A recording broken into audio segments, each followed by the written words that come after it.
Good morning sa inyo guys. Ngayong araw guys, April 2. Dito sa lugar namin, mahangin ngayon. Tapos madilim. Madilim siya. Ayan guys. Kita nyo ba? Madilim. Madilim siya. Hindi ko alam kung bakit malakas ang hangin ngayon. Siguro ulan. May bagyo. Kasi di ba sa Pinas, kapag ka ganito, may bagyo. Ayan, madilim oh.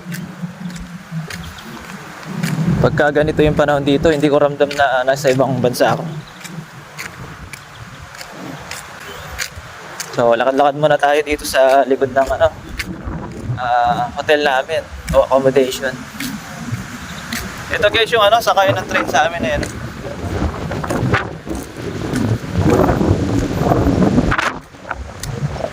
Lamig. Kahit hindi ka naka-jacket, kaya naman yung lamig. Ito yung train station yan. Kabilaan yan. Ayan. Kabilaan.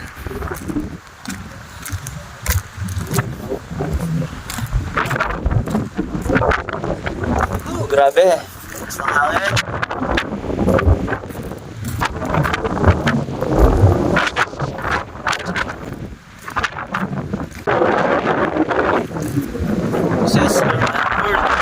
Interest namin.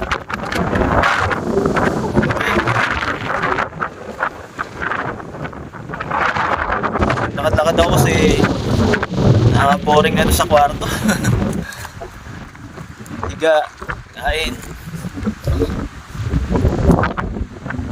So kailangan tayo, unwind.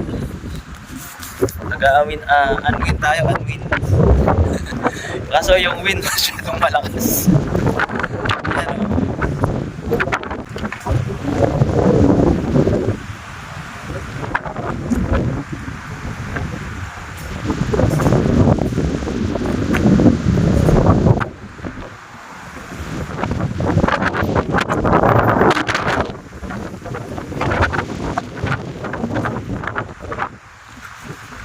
So hanggang dito na lang yung ating video. Pasok na ako. Ang lamig. My God. Bye bye.